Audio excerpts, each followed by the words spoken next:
سلامونه دوستانو. یو پوښتنه کړې ده چې په الماني ژبه باندې څنګه وایو. غلطي رانه وشوه، بخښنه غواړم. غلطي رانه وشوه، بخښنه غواړم. نو دا جمله په الماني ژبه باندې اول وایو چې ما څخه تېروتنه وشوه یا غلطي رانه وشوه، نو دا جمله اول داسې وایو: Ich habe einen Fehler gemacht. Ich habe einen Fehler gemacht.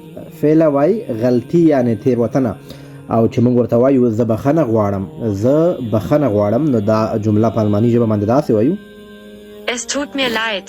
Es tut mir leid. وای زه بخښنه غواړم.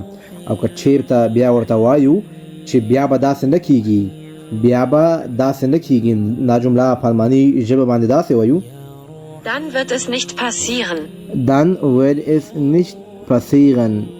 Dann wird es nicht passieren. یعنی Dann wird es nicht passieren.